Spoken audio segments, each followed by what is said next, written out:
여호수아의 길 6번째, 라합의 신앙 고백이라는 말씀의 제목으로 주의 말씀 함께 나눠보고자 합니다. 인생을 걸고 내 마음을 누군가에게 고백한다는 것은 나는 돌아갈 다리를 끊겠습니다, 돌아갈 다리 불태우겠습니다 라고 생각하고 고백하는 거 아니겠습니까? 사랑 고백할 때 아무리 그것이 짝사랑이고 혼자 하는 사랑이라도 아무것도 내가 운동한 것도 없는데 끙끙 앓죠.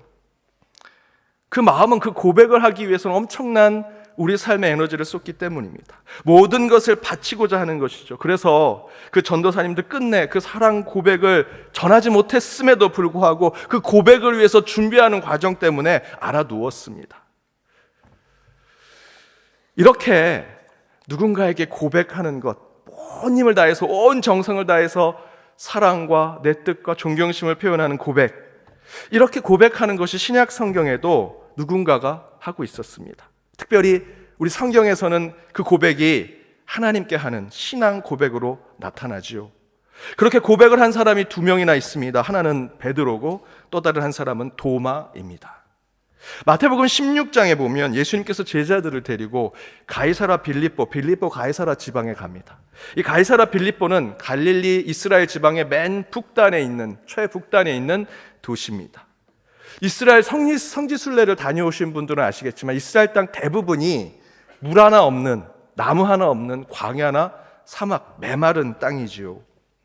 그런데 이 가이사라 빌립보는요, 아까 보셨던 사진대로 물이 콸콸 흘러 넘치는 곳입니다. 그리고 조금만 가면 다 광야인데요, 그 가이사라 빌립보 도시에만 정말 큰 강이 있습니다. 천혜의 도시, 쉼과 휴양의 도시라고 할 수 있습니다. 그러면 그 메마른 땅에 살고 있는 유대인들이 그곳에 많이 올 것 같은데 그렇지 않습니다. 왜냐하면 이름 그대로 가이사라, 헬라 로마의 이름을 갖고 있지요. 로마 제국이 새롭게 정비한 도시였기 때문입니다. 더불어 그 땅을 이 로마 제국이 당시 분봉 왕으로 있던 헤롯 필립 2세에게 그 땅, 그 도시를 줍니다. 그래서 이 필립 왕은 자신의 이름을 덧붙여서 빌립보 가이사라라고 하는 이름을 줬습니다. 당시 분봉왕들은 그 정통 유대인에 속하지 않은 사람들이었습니다. 그래서 유대인들은 로마 제국도 그 분봉왕의 왕족들도 다 싫어했죠. 이 가이사라 빌립보에는 유대인들이 결코 가지 않는 땅이었습니다. 대신에 그곳에는 풍요와 쾌락을 즐기는 수많은 사람들이 모였습니다. 물이 콸콸 넘치는 곳이니 휴양과 휴식을 위해 수많은 사람들이 모이는데 그곳에 판이라고 하는 신이 있었습니다. 이 판이라고 하는 표현은 이 접두어로 모든 것이라는 표현을 갖고 있죠. 모든 우상들이 그곳에 모였습니다. 휴양을 즐기고 휴식을 즐기면서 또한 우상들을 섬기니 어떤 일이 일어나겠습니까? 성적으로 타락합니다. 세속적인 노름에 빠지는 곳이었습니다. 이교도의 우상 숭배가 가득한 곳이었습니다. 그런 곳이 가이사라 빌립보였습니다. 그런데 바로 그곳에 예수님이 제자들을 데리고 와서 이렇게 묻습니다. 사람들이 나를 누구라 하느냐? 그러자 제자들이 얘기합니다. 세례 요한, 엘리야, 어떤 사람은 예레미야라고 하고요, 선지자 중에 한 사람이라고 말합니다. 그러자 예수님이 그래, 세상 사람들은 그렇게 말한다 할지라도 너희는 나를 누구라 하느냐라고 물으십니다. 그때 베드로가 이렇게 대답합니다. 함께 읽어보겠습니다. 시몬 베드로가 대답하여 이르되 주는 그리스도시요 살아계신 하나님의 아들이시니이다. 아마도 베드로는 온갖 우상과 세속의 쾌락에 가득한 가이사라 빌립보에서 나를 누구라 하느냐라고 하는 이 예수님의 질문의 의도를 베드로는 잘 깨닫고 있었던 것 같습니다. 그래서 베드로는 그런 예수님 앞에 자신의 모든 것을 쏟아부으며 고백하죠. 주는 나의 그 구원자이시고 살아계신 하나님이십니다. 이곳 이 자리 가이사라 빌립보의 수많은 사람들이 판이라고 하는 모든 것이 다 신이 되고 우상이 되는 이곳에서 진짜 하나님은 당신이십니다 라고 베드로가 고백하는 것입니다. 그러자 예수님이 이렇게 복을 주십니다. 17절 말씀 보니 내게 복이 있도다 라고 곧바로 얘기하시죠. 그리고 18절에서 이름을 바꾸게 하십니다. 시몬에서 베드로, 반석, 바위가 된다라는 이름을 주셔서 반석 위에 교회 같은 존재로 베드로를 부르십니다. 그리고 19절에 그 교회의 열쇠를 갖는 영광을 주시죠. 이와 같이 온몸을 던져 모든 것을 포기하고 내려놓고 내 전부를 쏟아놓아 신앙을 고백했더니 하나님은 그 고백을 절대로 그냥 지나치지 않으십니다. 반드시 기억하시고 그 고백의 헌신만큼 하늘의 보상을 허락해 주시더라라는 것이죠. 또 다른 한 사람의 고백했던 이가 있습니다. 예수가 죽고 부활한 소식들은 곳곳에서 분분한데 도마라고 하는 제자는 내가 직접 보지 않고 그 못자국에 손을 넣어보지 않는다면 난 믿지 않겠다, 의심과 불신이 가득한 존재로 서 있던 자가 있었습니다. 그리고 여드레가 지나고 예수님이 도마 앞에 오셨습니다. 그리고 도마에게 못자국 난 손과 그의 몸을 보이시면서 내 손가락으로 넣어보아라. 그 상황을 겪으며 도마는 이렇게 고백하지요. 요한복음 20장 28절입니다. 우리 함께 읽어보겠습니다. 도마가 대답하여 이르되 나의 주님이시요 나의 하나님이시니이다. 이후로 도마도 누구보다도 예수가 살아계신 하나님인 것을 믿어 의심치 아니하고 그 절대적인 믿음 가운데 복음을 들고 동진하고 또 동진해서 시리아 지역과 인도의 남부 해안 도시에 복음을 전하지요. 기독교의 불모지와 같은 인도에 이미 2000년 전 그 도마는 의심과 불신 가운데 참된 신앙 고백을 한 후 그 인도 지방에 복음을 전하는 역사를 보여주기도 합니다. 그런데 그런 신앙 고백은 베드로나 도마만 한 것처럼 저와 여러분은 생각하지만 전혀 예상하지 못했던 곳에 하나님이 우리의 주인이심을 고백하는 신앙 고백이 이루어지는 것이 있습니다. 그것이 바로 오늘 본문의 라합입니다. 오늘 본문을 살펴보면 지난주일 말씀대로 여호수아는 늘상 기적을 체험해 왔으면서도 하나님의 약속의 땅 앞에서 40년 전과 똑같이 정탐꾼을 보내죠. 지극히 상식적이고 평범한 방법을 택합니다. 저와 여러분이 생각할 땐 여호수아는요, 모든 자신의 민족들이 죽었을 때 끝까지 혼자 살아남았습니다. 갈렙과 함께 온갖 기적을 체험했습니다. 그러면 이제 들어가기만 하면 되죠. 40년 전에 12명의 정탐꾼 보냈다가 잘못된 것을 다 경험했는데 이번엔 그냥 쳐들어가면 하나님께서 모든 길을 열어주실 것이다 라고 생각할 것 같은데 그렇게 하지 아니하고 여호수아는 40년 전과 똑같이 그저 평범하고 상식적인 결정을 합니다. 그 이유는 여호수아가 경험한 하나님의 역사는요, 40년의 광야를 다 시간으로 풀어서 본다면 그 기적을 시간으로 모아봤자 하루 이틀밖에 되지 않습니다. 나머지 39년 364일은요 그저 걷고 또 걷는 것이 그들의 광야의 길이었죠.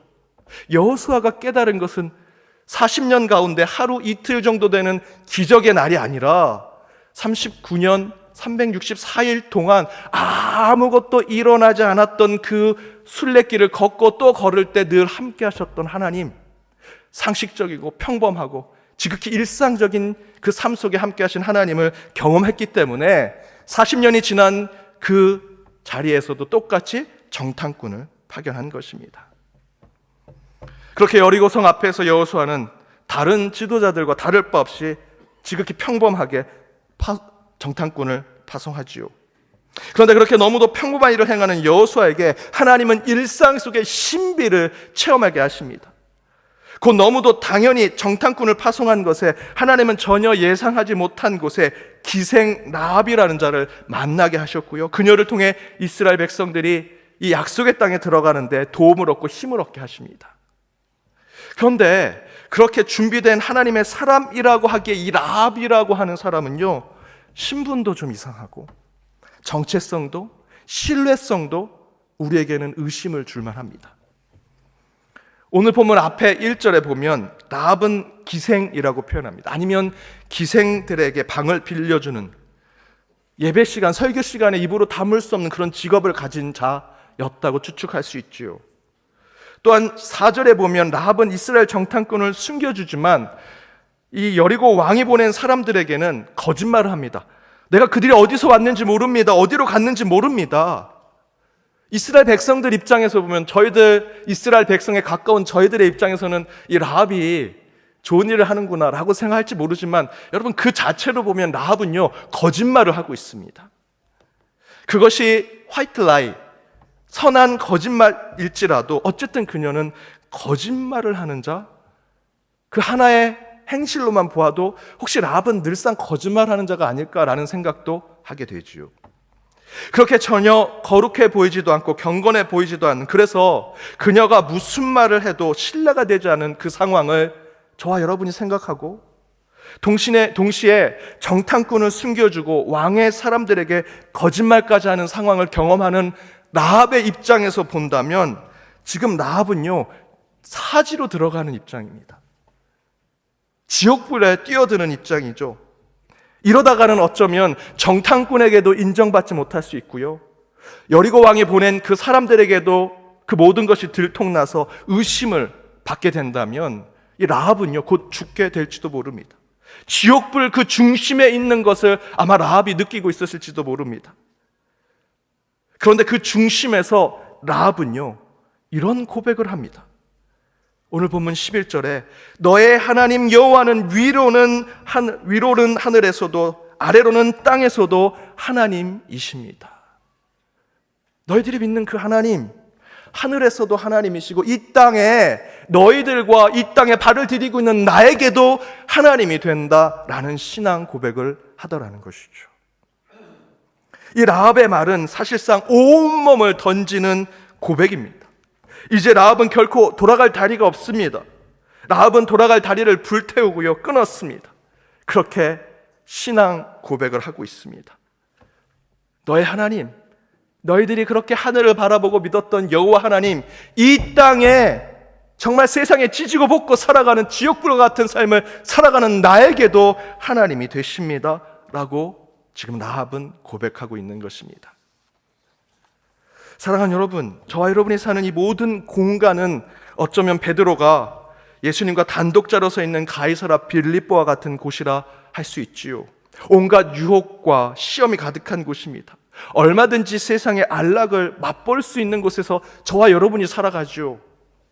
좀 덜 도덕적이고 덜 윤리적이고 저와 여러분 같은 크리스찬들에게는 덜 신앙적이라도 더 행복하게 살 수 있는 것이 더 많은 세상이 저와 여러분이 살아가는 세상이라고 할 수 있습니다. 그 위에 저와 여러분이 서 있죠. 바로 그런 자리에서 하나님은 우리에게 물으십니다. 너는 나를 누구라 하느냐? 교회에서가 아니라 교회 밖에서 사람들은 여러분에게 묻죠. 너는 누구를 믿느냐? 너는 너가 믿는 그 하나님을 누구라 생각하느냐? 수많은 질문들이 여러분에게 던져질 것이라 생각이 듭니다. 도마와 같은 상황들, 의심과 불신이 가득한 삶 가운데 살아가기도 하지요. 더불어 오늘 말씀처럼 우리는 때로 거짓말을 하며 살아갑니다. 거짓말하지 않은 사람이 얼마나 되겠습니까? 그것이 선한 거짓말이든 악한 거짓말이든. 기생의 신분과 같은 이 라합이 가진 정체성이 때로는 저와 여러분에게 있죠. 또 여러분이 하는 일 가운데 신앙적으로는 믿는 자들에겐 얘기할 수 없는 내 직장과 일터, 내 가정의 일들이 있는 삶을 살아가기도 합니다. 그러나 하나님은 그럼에도 불구하고 그 순간에서조차 우리에게 물으십니다. 너는 나를 누구라 하느냐? 너는 나를 누구라 하느냐? 그때 베드로는 당당하게 고백합니다. 주는 그리스도시요 살아계신 하나님이십니다. 온갖 유혹과 세상에 하나님보다 더 뛰어나 보이는 우상들이 가득한 그 세상 속에서 베드로는 자꾸 우면하지 아니하고 예수만 바라보고 주님이 나의 살아계신 하나님이십니다. 온갖 의심과 불신이 가득한 상황 속에서 도마도 주는 나의 주님이시오 나의 하나님이십니다 고백하지요. 더불어 라합도 담대하고 거침없이 고백합니다. 하나님은 하늘에서도 하나님, 이 땅에 지지고 볶고 살아가는 지옥불과 같은 이 땅에 있는 우리에게도 하나님이 되십니다 라고 고백하다라는 것입니다. 어느 부부 집사님이 교회를 나오시는 분이 계셨는데 남편분이 어느 날부터 교회를 안 나오십니다. 건설 현장에서 힘들게 일하시는 분이신데 다시 그 건설 현장에서 일을 하시니 술도 좀 많이 잡수시고 또 담배도 많이 피시니 그런 자신의 모습을 보면서 교회는 이제 안 가야겠다라고 하셨다는 겁니다. 그 얘기를 꺼내시는 것을 같이 얘기하는데 어느 장로님께 그 얘기를 했습니다. 그랬더니 그 장로님이 괜찮다고, 교회 오라고 얘기하라고, 목사님한테만 얘기하지 말고 교회 오라고 하라고. 제가 마음이 이렇게 속 좁은 사람처럼 저를 얘기하시는데 저 그렇지 않습니다. 여러분, 세상에 세속적 삶 살아가는 곳에서 하나님은 저와 여러분에게 물으십니다. 너는 나를 누구라 하느냐? 그곳 그 자리에서 신앙 고백하라고 말씀하고 계시는 것이죠. 때로는 세상에 아까 말씀드렸던 대로 술을 많이 먹을 수 있습니다. 세상에 어떤 것을 누리며 살아갈 수 있습니다. 그럼에도 불구하고 저와 여러분의 정체성을 다시 바라보며 하나님 앞에 신앙을 고백할 때 저와 여러분의 끈이 하늘에 이어져 있는 것이죠. 여러분, 하나님께서 우리로 하여금 저는 하나님밖에 없습니다, 하나님은 나의 주님이십니다 라고 하는 고백을 지금 이 교회, 이 성전에서만 하길 원하신다고 생각하십니까? 그렇지 않습니다. 하나님은 우리가 당연히 하나님을 나의 주인으로 고백할 수 있는 그 자리에서 그 신앙 고백을 듣기를 원하시는 것이 아닙니다. 그 자리에서는요, 누구나 할 수 있습니다. 목사뿐만 아니라 그저 이 자리에 오신 누구도 하나님, 전 하나님 사랑합니다, 하나님 나의 주인이십니다, 여러분 얘기하실 수 있습니다.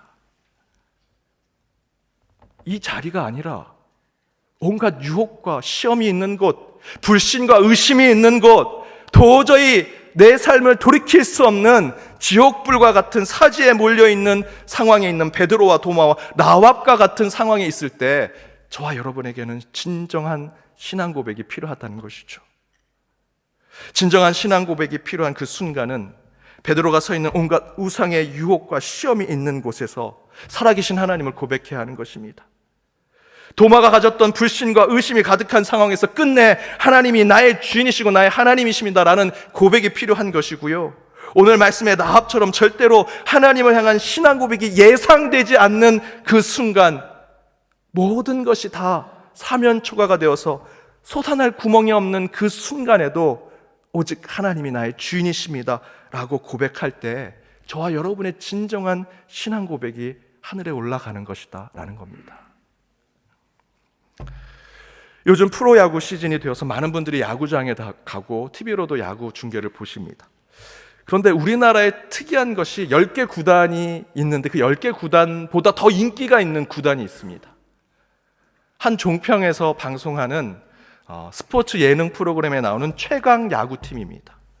몬스터즈라고 하는데요, 프로 선수로 되지 못했던 루저와 같은 선수들을 불러 모으고 비선수 출신 가운데 열심히 정말 야구에 대한 사랑이 있는 사람들을 불러 모으고 은퇴했지만 뭔가 다 이루지 못한 아쉬움이 남아있는 과거의 선수들을, 그 오합지졸 같은 그들을 불러 모아서 하나의 팀을 만들어서 아마추어 고교 야구팀하고 또 독립구단의 야구팀하고 계속 시합을 하면서 우리 시청자들에게 재미를 주는 프로그램입니다.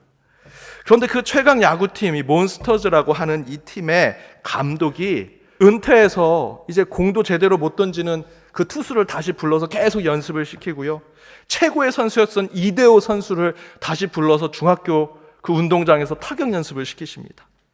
펑고라고 연습볼을 최고의 수비수였던 국가대표급 선수에게 계속해서 200개, 300개를 쳐주십니다. 그렇게 연습하고 또 연습을 합니다. 그런데 이 야신이라는 김성근 감독이 과거에 어느 한 구단에 있었을 때 2016년도에 한 투수를 혹사시켰다라고 하는 비판을 받았습니다. 며칠 사이에 공을 엄청나게 많이 던졌는데 그 투수가 감독한테 밉보여서 계속 내려오지 못하게 하고 공을 던지게 하는 벌투를 준 것이다, 혹사를 했다라고 얘기했습니다. 그런데 여러분, 이 사건에 반전이 있습니다. 그렇게 혹사를 당했다, 벌로 투구를 던지게 해서 벌투를 받았다라고 주변과 언론에서 말했지만 정작 그 당사자였던 송창식이라는 선수는 이렇게 얘기합니다. 저를 믿고 기용해준 김성극 감독님께 고맙습니다. 아무리 던져도 아웃카운트를 잡을 수 없을 만큼 공의 구위가 떨어지고 실력이 부족한데 저렇게 공만 던지면 저거는 분명히 밉보여서 일부러 벌을 주는 것이다, 혹사시키는 것이다 라고 생각하는 그 지점에서 당사자인 그 투수는 도리어 감사를 고백하고 있더라는 거죠. 수십 명 투수 중에 나를 택해 주신 감독님께 감사하고 공 몇 개 못 던지고 또 타자에게 안타 몇 개 맞았다고 바로 마운드에서 내려오라고 하지 않으시고 교체하지 않으신 것에 감사하고 끝까지 내가 이 경기를 마무리 질 수 있도록 지켜보시고 믿음을 주신 그 감독님께 도리어 감사하다고 이 송창식 선수는 나중에 인터뷰에서 얘기했습니다. 여러분, 이런 모습이 우리가 살아가는 삶의 자리에서 보여주는 신앙의 모습이 되어야 되지 않을까요? 하나님, 어떻게 저를 이렇게 밑바닥에 떨어뜨려 놓으십니까? 어떻게 저를 유혹과 시험에 빠뜨려서 죄를 짓게 하시고 거짓말까지 하게 만드십니까? 저를 이렇게 지옥불에 사지가 몰려있는 이곳에 저를 어떻게 이끄실 수 있습니까? 하나님, 어떻게 그러실 수 있습니까? 라고 말할 수 있지요. 베드로가, 도마가, 라합이 그런 상황을 겪고 있습니다. 그럼에도 불구하고 그들이 보여준 것은요, 하나님께 탓하고 하나님께 원망한 것이 아니었습니다. 저희를 사지에 몰게 하시고 유혹에 빠지게 하시고 거짓말까지 하게 하셨지만 그 가운데 여전히 저는 하나님이 나의 살아계신 하나님이시여 나의 주인이심을 고백합니다 라고 그들은 이야기하고 있습니다. 벌투와 혹사로 감독을 탓하고 비난할 것 같던 그 투수가 도리어 감사를 표현했던 것처럼 실제로 우리의 삶의 자리에서 우리는 그렇게 생각할 수 있습니다. 하나님이 나를 벌 주고 계시는구나, 심판하고 계시는구나, 나는 저주의 삶을 살고 있는구나 라고 생각하지만 그 지옥과 같은 그 땅바닥에서 저와 여러분이 해야 하는 것은 여전히 호흡하게 하시고 새끼의 양식을 주시고 여전히 하나님을 찬양하게 하실 수 있는 그 삶을 주신 것에 감사를 표현하는 것. 여러분, 신앙 고백은요, 지금 이 자리에서 이루어지는 것이 아닙니다. 누구나 할 수 있는 곳에서 하나님은 신앙 고백을 듣기를 원하시는 것이 아닙니다. 교회 밖에서 너무나 힘들고 어려울 때 하나님이 없는 것 아니야 라고 고백하는 그 시점에 베드로처럼, 도마처럼, 나하처럼 그 신앙을 고백하길 원하신다라는 것입니다. 사랑하는 여러분, 이 교회는요, 의인이 오는 곳이 아닙니다. 죄인을 부르시는 곳이고요, 건강한 자가 이곳에 있는 것이 아닙니다. 병들고 아픈 자를 주님은 찾으십니다. 병들고 아프고 죄인으로 우리가 살아갈 때 하나님께 원망하고 하나님께 소리 지르고 그 가운데 하나님께 우리의 아픈 마음을 토로하죠. 하나님, 저희들 지옥불을 걷고 있습니다. 하지만 그 가운데 온전히 당신만이 나의 하나님이십니다, 나의 주인이십니다 라고 고백할 때 하나님께서 저와 여러분을 다시 한번 소생케 하시고 새 생명을 주시고 능력을 주실 줄 믿습니다. 오늘 성령 강림주일, 여러분 날개만 피십시오. 그러면 성령의 바람이 여러분 가운데 불어와 여러분의 그 신앙 고백 가운데 하나님께서 담대하게 곳곳을 날아오르게 하실 줄 믿습니다. 그 믿음으로 한 주 살아가시는 저와 여러분이 되기를 주님의 이름으로 축복합니다.